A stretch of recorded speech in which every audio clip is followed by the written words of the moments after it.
Okay, so day 3, we're going to talk about being at cause versus being at effect, taking 100% responsibility for your health. Okay, and really, we are 100% responsibility for our outcomes, for our results, which means our health and our relationships and our career and everything that's going on in our life. We are 100% responsible, which is really cool because we can design our life, right?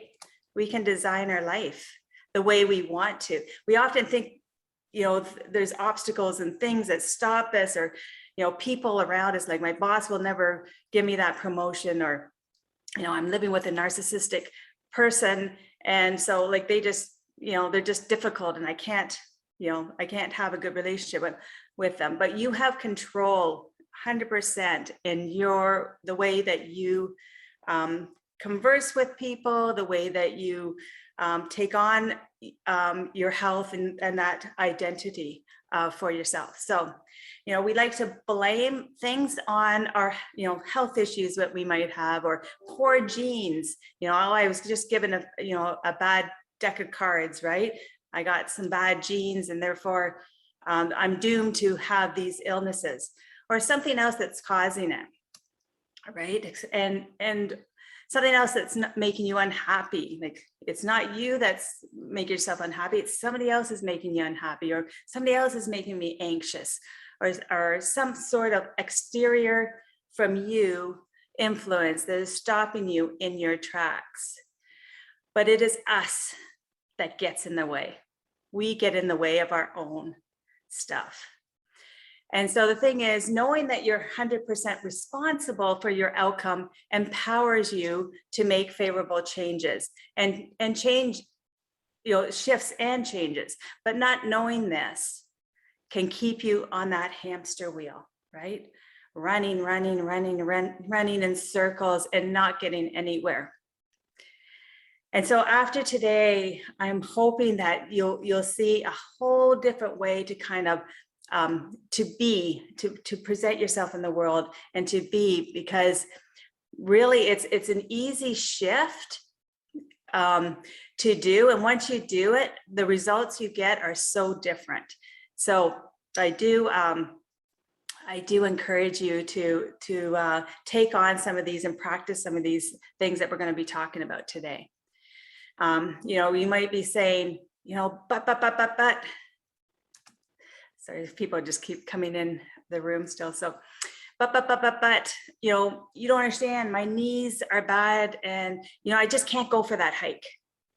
And like excuse after excuse, or but I can't get along with my husband. You don't understand. He's got this big ego, and I can't get through to him. Or but like there's always these buts, like excuse after excuse to why you can't get the result that you want. And it keeps us stuck. And so that's what I mean by being on the at cause side of the equation, or the at effect side of the equation. And when we're at the at cause, where we're taking responsibility, then we're in control of our own destiny. We're in control of our own health. We're in control of our life, right? And it's an attitude that seeks solutions. Right? You get into that solution mindset opposed to problem mindset. And when you seek solutions, if proactively rather than reacting to events, the outcomes are much more favorable. And so when we're on that effect side of the equation, we're at the mercy of the events around us. We're blaming, shaming, making people feel wrong for doing things to us, right? We're in that victim role, and we're constantly putting Band-Aids on the wounds, And we like to blame our health issues on, as I said, on our genes, poor genes, bad genes. And as I said on day 1, the thing is, we have to turn those genes on. Just because we have genes and we're more susceptible to a certain disease, because it's in our genetic makeup, does not mean that we're going to get it, right? the way that we get these diseases is by breaking down our immune system. And so if we're always putting, things, if we're always trying to build up our immune system instead of, putting, different fires on top of it and stripping that immune system, we'll never get that disease. We have to be doing things that weaken the immune system, set us up for that disease. Okay. And so, when you're on the cause side of the equation, you have the attitude that I influence, right? I influence and take responsibility for everything that happens in my life. And so if you have a business, and the pandemic is a great example, you might say, oh, we're in a pandemic. There's no way I can operate my business. There's all these restrictions. I have to close down. I can't have any people in my restaurant. And, you close down and you say, you go into that, you can go into the cause side and say, you know what? Okay, yep, this is an obstacle. The pandemic is an obstacle, but what can I do to get around that obstacle and create success? And it was very obvious. You saw restaurants who did really well, and you saw restaurants who did very poor, right? And those restaurants that did well, they were on the cause side of the equation. And those that didn't do so well were on the effects side. It's like, poor me, this is happening to me, and they never did the right actions. They stayed in their little box. They didn't think big, and they didn't look for opportunities. They didn't look how they could do things differently. And those companies that did things differently, actually, a lot of them created more wealth and created a better design for their restaurant. And also, if you're on the cause side, you have the attitude that I'm responsible. I'm responsible for maintaining the relationships in my life, whether it be, relationship with your boss, coworkers, family members, significant other. You're responsible for those relationships. And if you come from a place of love, opposed to a place of, attacking, or, like you would be if you're on the effects side. If you're on the cause side, you're coming from a place of love. So, if you're in the parking lot and you slide into a parking space, and then somebody comes and starts running at you and starts yelling at you and saying, you took my parking spot, because this has happened many times. You've taken my parking spot. How dare you? And they start yelling at you. You have a choice. You have a choice to say, oh, I apologize. I'm so sorry. I wasn't thinking, or whatever you want to say. But you come from a very calm, a place of love and understanding, right? Or you can start yelling back and start, saying swear words to them, or get into this big confrontation, right? You have two choices. The thing is, if somebody comes attacking you, if you come from a place of love and you don't respond in the way they want you to attack back, right? They want to have that argument. And if you don't respond, they're going to get bored and go away, right? So you have control over that relationship or that interaction. You can come from that place of love and not have the emotions attached to it. As soon as we get our emotions attached to something, and that fires us up, that's when we become combative, right? So if you take the emotion right out of it, and you come from a place of love and understanding, then the outcome will be a lot more favorable for you. There's a question. Okay, sorry, say that again. There's a question in there in the chat for you that's pretty good. Okay, thank you, Lee. So Mark says, but I'm confused. You can only take responsibility for the things that you can control, right? So you're 100% responsible for your part in it, right? You're 100% responsibility to how you react. Like the pandemic was out of our control. And some people, like it's an event that we couldn't do anything about it. It's the fact a pandemic happened. We couldn't do anything about it, but we had 100% responsibility to what we did to adjust to the pandemic. And we could adjust and make something favorable come out of it, or we could adjust or just let it happen to us and play that victim role of poor me, I lost my job, blah, blah, blah. There's a lot of people who lost their job, but there's a lot of those people who created a new vibrant business from that event of losing their job. So you have 100% responsibility to create or to design your life around different obstacles. Does that make sense, Mark? Yeah. Okay, awesome. Thank you for that question. That was good. Okay. So what is characteristics of someone who is on the cause side of the equation? If you're on the cause side of the equation, you're taking responsibility. You're being decisive, right? You know what you want. You've got a clear vision of what you want, and it's in alignment to what's important to you and keeping you in a safe environment, right? It's keeping you safe and your emotions calm and collective, and you're staying in alignment with what's important to you, right? It's when we're incongruent with our core values that we get onto the effect side of the equation. And so we're proactive, right? We're just like that picture I showed yesterday where there's two lines. One, the line for a healthy lifestyle, there was nobody in that line. The other line, everybody was in it. The lineup for the pills and the surgery, right?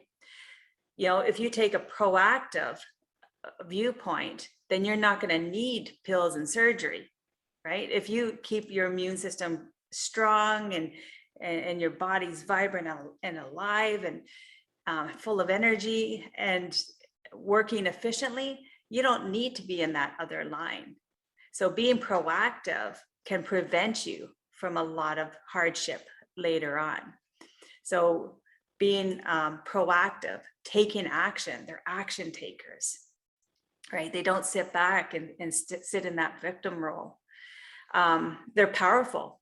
They're empowered to design their life the way they want, and they do it. They move things forward, and they're in control of their emotional states without being influenced by others, right? They don't let other people get them angry, or other people don't make them unhappy or sad, right? They are in complete control of their own emotions, because you can control how you react to a situation, right? If you take your emotions out of it. They have initiative as well, right? They're not just sitting back and letting things happen to them. They're taking that initiative to look for those opportunities that are going to advance them into a direction that's in alignment with their passions and their values. And they're making things happen. They're making things happen. They're not waiting. They're not waiting for anybody. They're taking 100% responsibility, and they're leaders. But when we're on the effect side of the equation, you're in that blame, shame, making wrong, judgment mindset. You procrastinate. You're reactive, right? You're reactive. So you're on that. You're in that pills and surgery lineup, because you're just putting that Band-Aid on each problem. You're just reacting to each of those problems.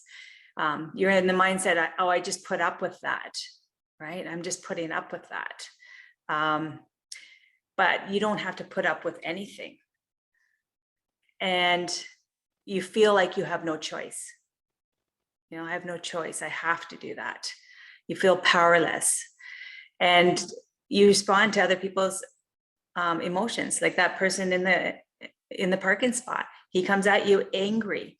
You respond back angry, and then it turns into a fight, or something horrible happens. You're in that mindset of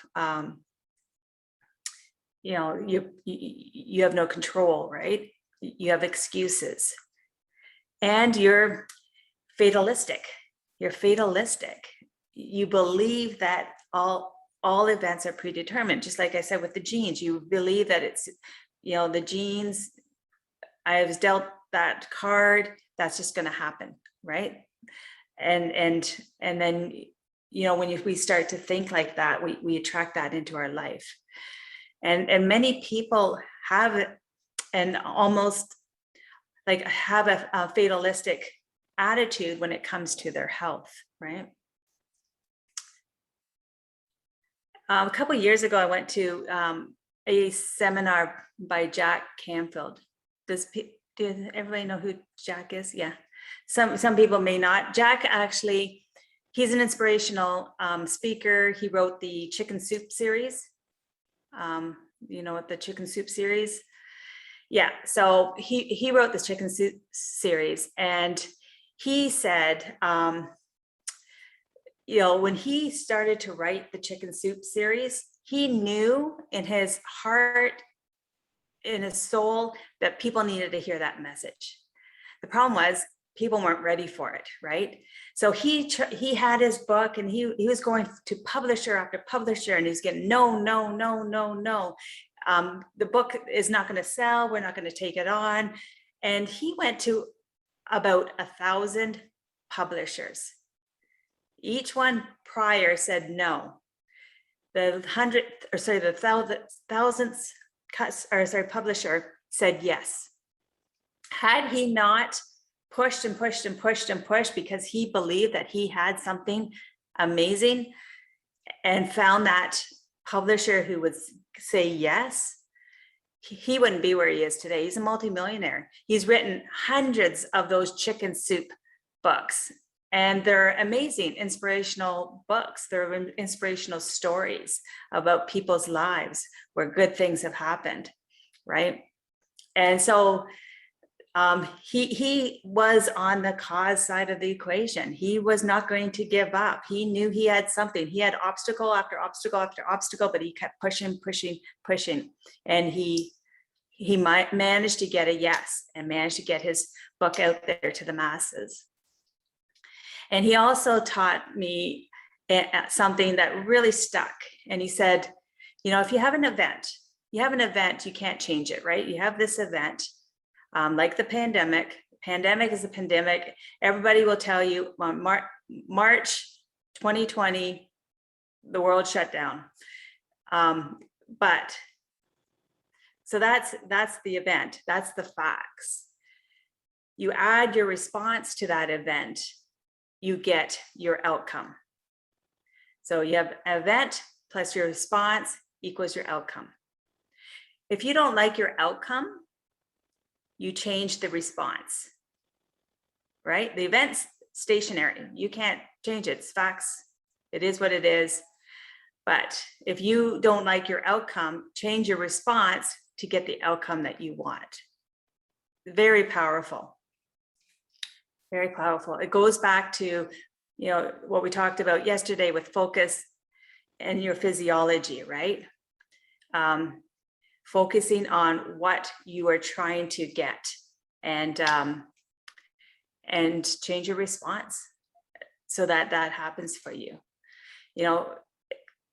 For example, if you lose your job, say you work for a corporate company, you work really hard, you've worked long hours, you've given it everything, right? You've given everything you've got to this company, but the company is struggling.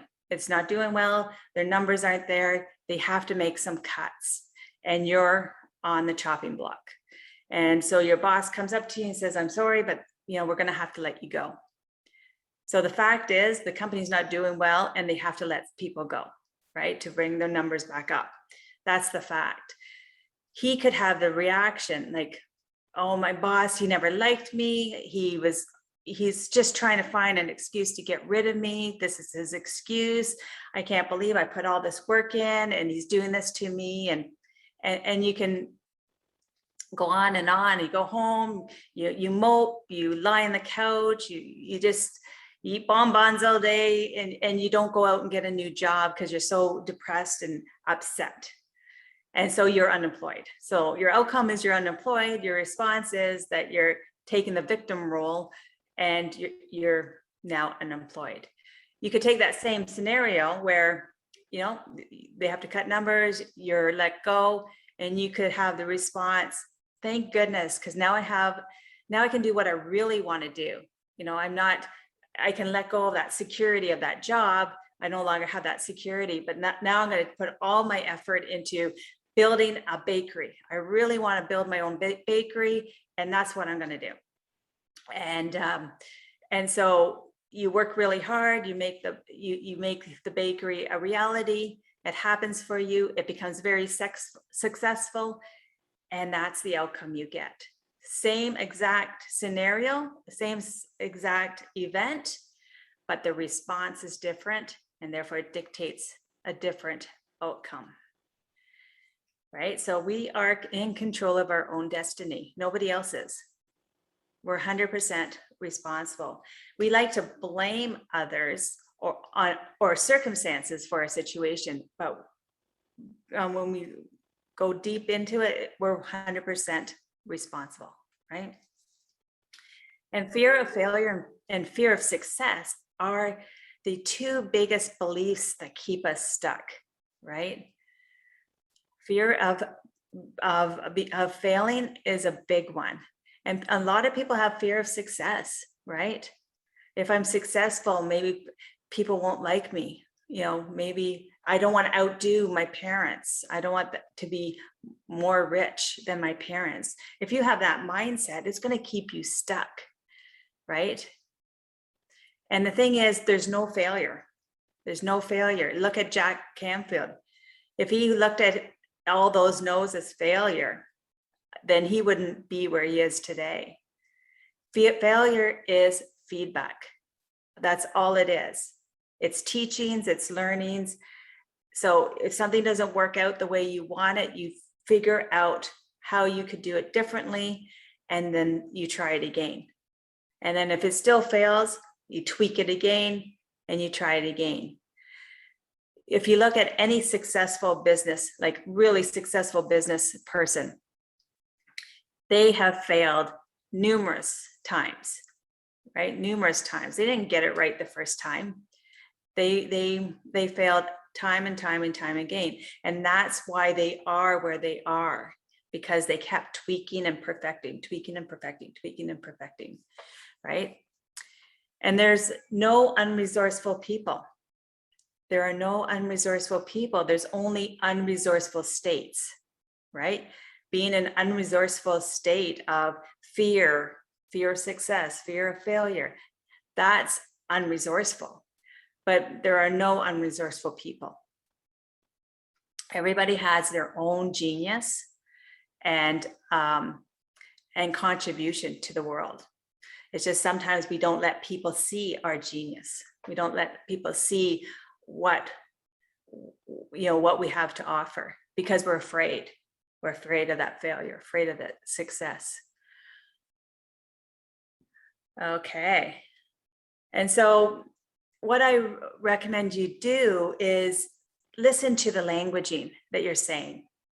Like when you say something, stop and just kind of dissect it and listen to what the words are, because there's certain key words that you'll say that will put you onto that effect side of the equation.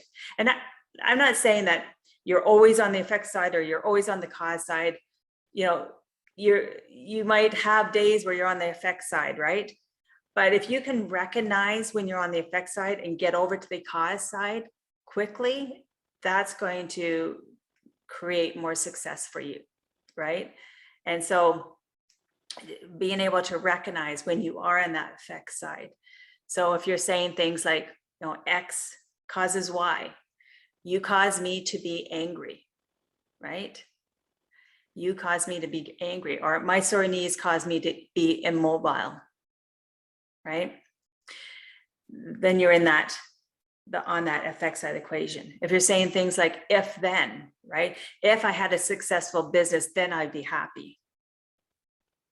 No, you need to be happy now for no reason, right? You don't need a business or, a fancy car or something else to make you happy, or the perfect relationship. That's not going to make you happy. You have to be happy within yourself right now.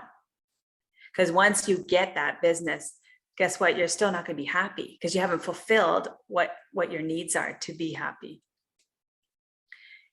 Okay. Or if you say, I'll be happy when I get out of debt. You'll get out of debt and then you'll still be searching for happiness, right? Or if you're using words like because or forces, he forces me to do that, or allows, or makes, he makes me so angry, or any other word that implies a cause-effect relationship between parts. Okay, but more examples. If he buys me flowers, then I'll be happy. If only he had come home on time, the party wouldn't have gotten out of control. It was her friendly smile that made me walk up and say hi. My mom makes me do my homework. My husband made me so angry. And so what I encourage you to do is find an area in your life right now that you're not completely happy with. You're not completely happy with the outcome. And just write it down. You can create a journal where you're doing this kind of work, but write it down. And then write 3 things that you could do right now to change that outcome. Change that outcome into something that's more favorable for you. Okay. And you can do that for homework. I'm going to do an exercise with you right now. And I got this one from Tony as well, Tony Robbins. And so I'm going to demonstrate it. So what I want you guys to do is we're going to stand up. Okay, we're going to stand up. You see me? Okay. And I want you to put your hand out in front of you. Okay, just put your hand out in front of you. And it's really good if you do this, because if you just watch, it won't be empowering. But if we do the exercise, you'll see the point that I'm trying to make. Okay, so I want you to put your hand out in front of you. And I want you just to go as far as you can behind you, just as far as you possibly can, okay? And just notice where that is. Okay, so come back. You're keeping your feet stationary, right? Your feet are kind of close together. Your feet are stationary, your arm up about shoulder height and going all the way around to the front or to the back as far as you can. Just keep going to your max. Okay, good.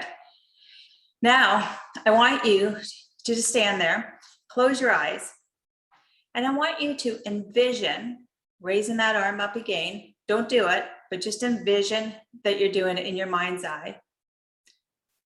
And just go do that same thing. Try to go as far as you possibly can. And I want you to try to go twice as far.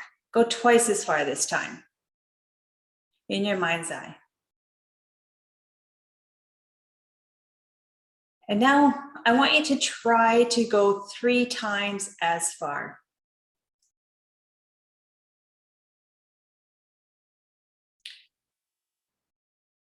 And treat it like a game. You try to go as far as you can. And this time, try to go all the way around to the front. Just like an owl's head, right? You're going all the way around to the front. And just imagine that you're doing that. Okay, so come back to center and Open your eyes. Okay.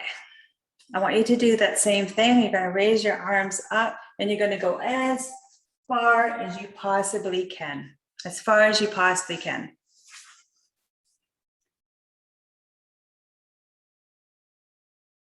Okay, good.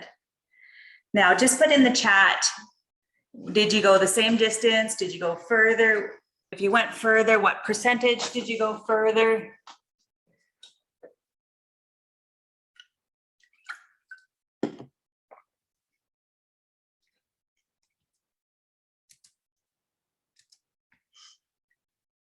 Okay, so who was that?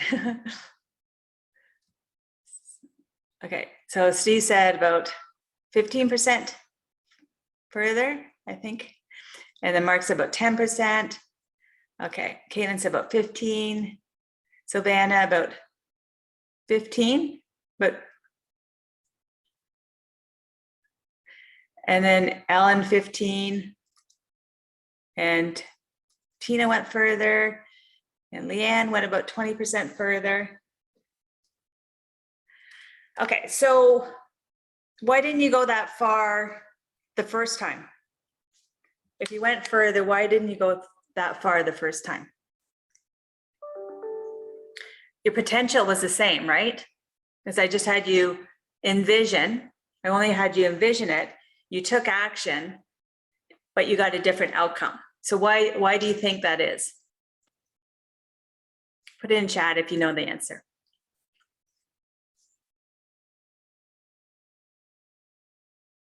It hurt. Oh, the first time you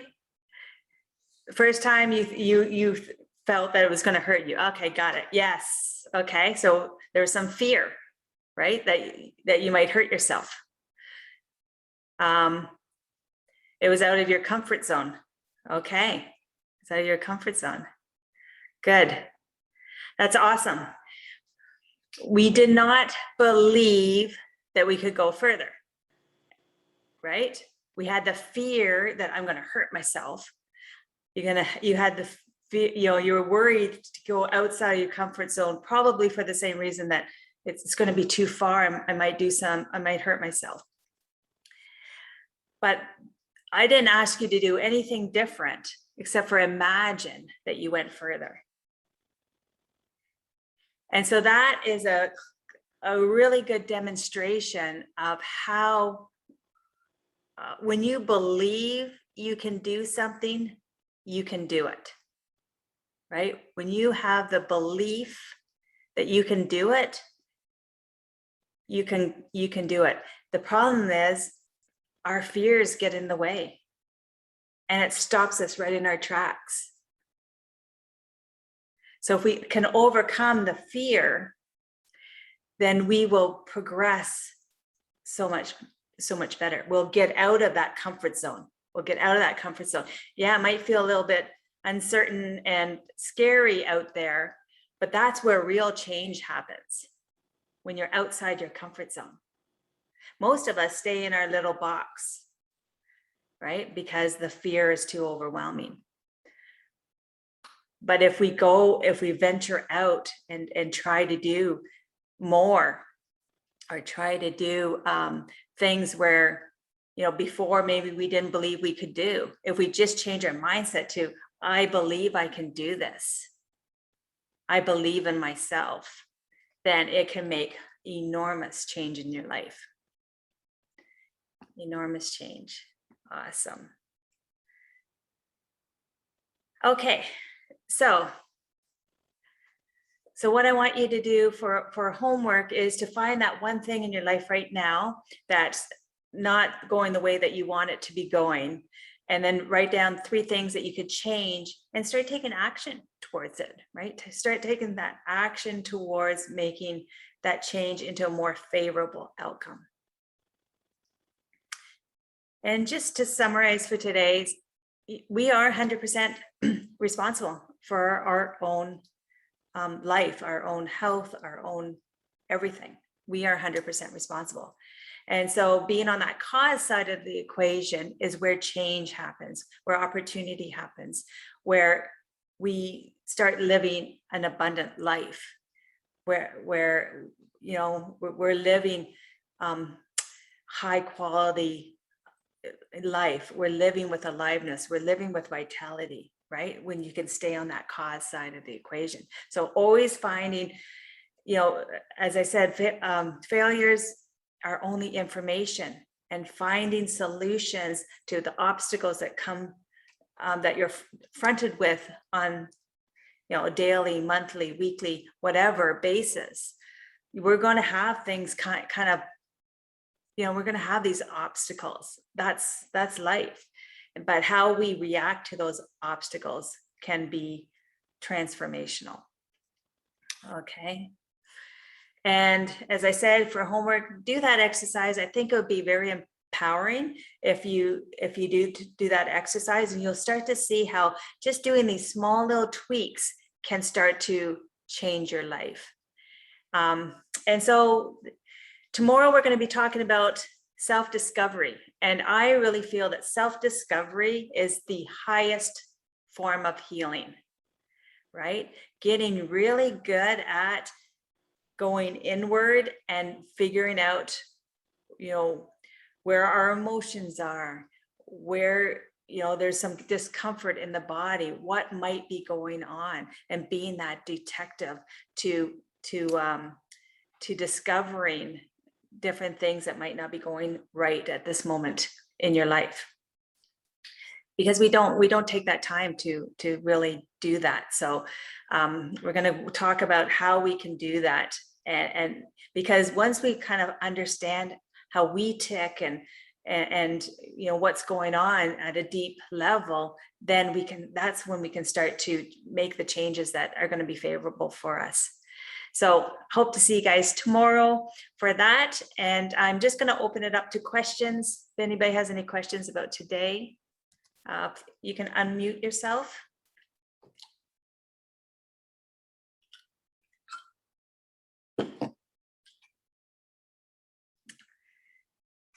No questions? You guys are, either it was clear as mud or you're a tough crowd. This is fantastic info, Tia. Thank you so much for everything. Oh, you're very welcome. Very welcome, Lee. I'm glad it resonated. I agree with Lee. I think it was fabulous stuff today, and I really like that exercise. Oh, good. Yeah, it's really it really makes us think how much we keep ourselves really living small, right? Yeah. We keep ourselves, push ourselves down, and don't really use our full potential. So Right, you are. Yeah. I wrote a little, I don't know where I got it, but it's a little saying. It says, don't let the concept of change scare you as much as the concept of staying unhappy. Ah, yes. That's very good. I like that. Kind of ties in. Yes, for sure. Yeah. And having these little mantras, you know, things that you say to yourself as reminders each day is very, very helpful to keeping on track. Yeah. I'm trying to read that every day because I'm in the process of changing my home. Right. And that you know, changes. Sometimes a lot of people have a hard time with change, and it's quite normal because a lot of people do have that. But if we don't look at it as, if we can look at it as an opportunity, and you know, how can I make this new next step the best, you know, the best for me? If we always look at it as opportunity and not, oh, you know, this is, I'm not going to have this anymore, I'm not going to have that anymore. If we start to look at what we're not going to have that we used to have, and not look to the opportunities, we kind of get stuck too. So try to find all the opportunities. What's better in your new location, or you know, what's yeah. Awesome. Good. So no more questions? I read something on a wall in Belleville, Ontario. it was on the St. Vincent de Paul building. And it said, the fear of moving forward will hold you back. And that became my mantra. Yes. When I was first starting to sail down to the Bahamas and so forth, going out. And I kept remembered that was on my website. And I Yeah. always keep that. That's always in my mind. Perfect. That's perfect. Yes. And it's empowering when we read these mantras each and every day, because it brings our focus back.